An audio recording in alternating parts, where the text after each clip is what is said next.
원포인트 강의 첫 번째 프로젝트 파이낸싱입니다.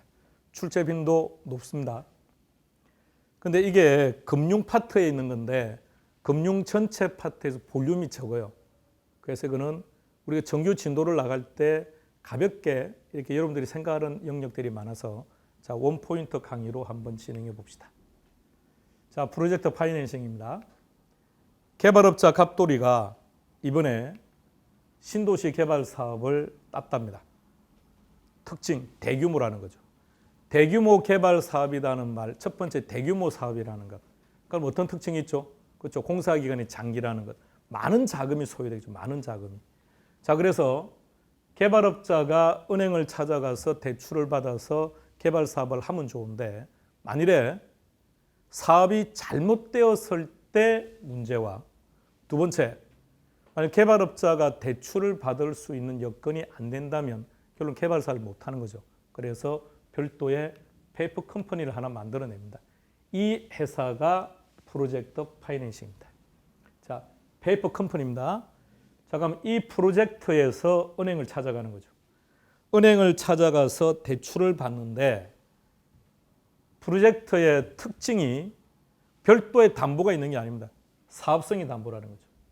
사업성을 담보로 해서 그에게 자금을 차입하는 거예요. 그렇게 해서 개발을 하고 이익이 생기면 자금을 돌려주고 하는 것. 이게 프로젝트 파이낸싱입니다. 자, 그럼 이제 시험 문제는 뭘 물어보느냐? 그 결과 개발업자는 어떤 효과를 기대할 수 있고 은행 입장에서는 어떠한 효과를 기대할 수 있느냐. 이게 시험 문제예요. 여러분들 이걸 구분하는 게 우선입니다. 자, 개발업자 입장에서 보세요. 동그라미 1번 다 같이 읽겠습니다. 시작. 소구. 소구라는 단어가 상환 청구라는 말인데 상환 청구할 수 없다라는 얘기입니다. 무슨 뜻인지 한번 봅시다. 사업성을 담보로 해서 100억을 차입을 합니다. 즉 그 말은 은행은 이 프로젝트는 충분한 사업성이 있다고 판단을 해서 100억의 자금을 대출을 해준 거죠. 그리고 개발을 했습니다. 개발을 해서 성공은 했는데 그로부터 발생한 현금 흐름이 90억밖에 안 된대요. 얼마를 빌렸다고요? 100억을. 근데 이제 얼마가 발생했다고? 90억. 90억만 상환하고 나면 끝. 은행은 나머지 10억을 돌려달라 요구할 수 없다. 나머지 10억을 돌려주세요라는 게 소구. 근데 그걸 못 한다고요. 상환 청구할 수 없다. 따라서 비소구 금융이기 때문에 개발업자 입장에서 본다면 자신이 부담할 위험을 금융기관에게 전가할 수 있다는 게 장점. 동그라미 2번을 보세요. 쭉 읽어봅니다.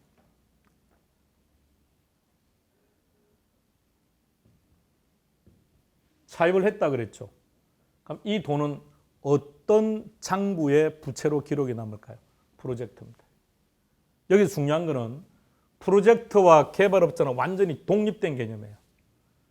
개발업자와 프로젝트는 독립된 개념이기 때문에 프로젝트가 파산한다고 해서 개발업자가 상환을 할 이유도 없고 개발업자가 파산을 한다고 해서 프로젝트가 책임질 필요도 없고 둘은 완전히 독립된 개념이에요. 따라서 이 돈은 프로젝트 장부의 부채로 기록이 된다는 거죠. 그러나 페이퍼 컴퍼니는 서류상 회사이기 때문에 실체가 없다고요. 그러니까 부채는 프로젝트 장부의 부채로 남지만 그 돈은 어디로 가는 겁니까? 개발업자 호주머니로 가는 거죠. 그럼 개발업자 입장에서는 현금은 들어왔지만 자기 장부의 부채로 기록이 남지 않는다고요.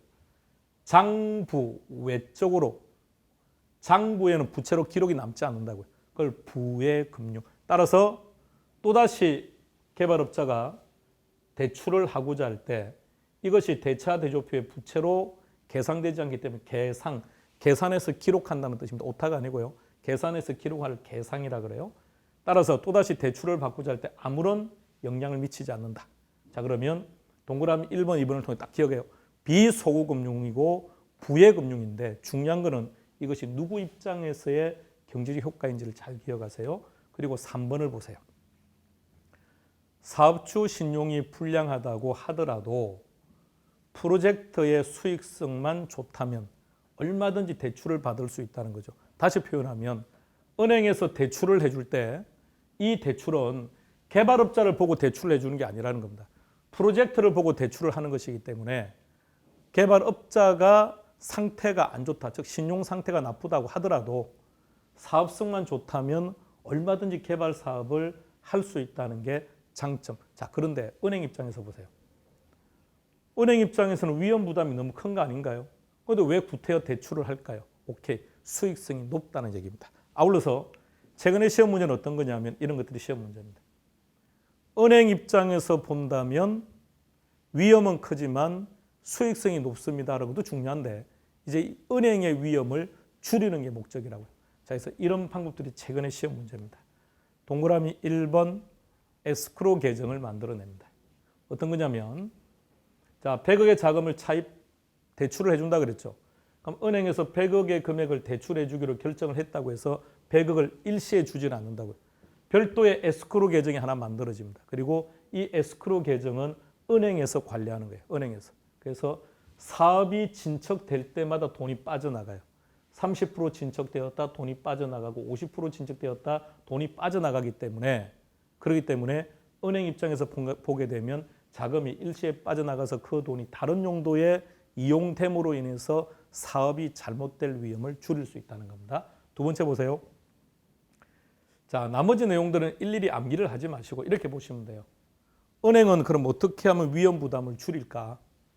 시공사 당신들 만일에 하나 잘못되면 당신들이 다 책임지겠다는 각서를 쓰고 그리고 이쪽에 신용을 그만큼 강화시키기 위한 각종 제도들을 만드는 거예요.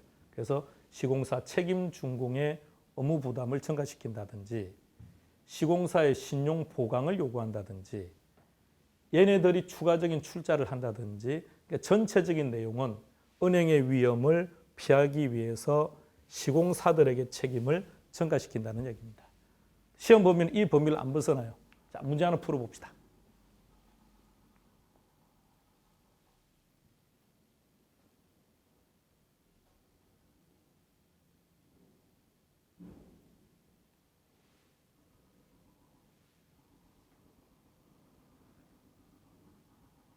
자, 옳은 것을 찾아라 그랬습니다.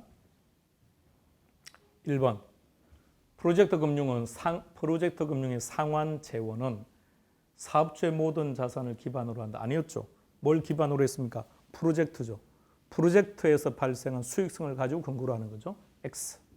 2번.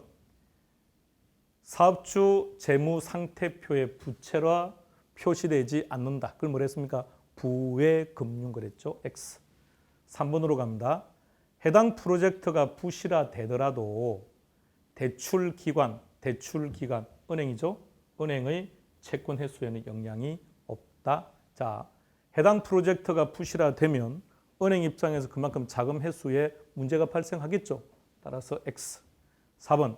일정한 요건을 갖춘 프로젝트 회사는 법인사 감면을 받을 수 있다. 정확합니다. 답은 4번 됩니다.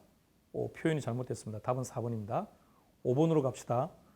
프로젝트 사업의 자금은 차주가 자 다시 프로젝트 자금 에스크로 계정을 만든다 그랬죠. 에스크로 계정을 만들어서 돈을 빌려간 차주가 임의로 관리하는 것이 아니라 이 에스크로 계정 누가 관리한다고요? 오케이. 금융기관이 관리하기 때문에 은행 측 입장에서 위험 부담을 줄일 수 있다 그랬습니다. 답이 5번이 아니라 4번입니다. 자, 오늘 원포인트 강의는 프로젝트 파이낸싱이었습니다. 잘 정리해 두시기 바랍니다. 출제 빈도가 아주 높습니다. 다음 시간 뵙겠습니다. 수고했습니다.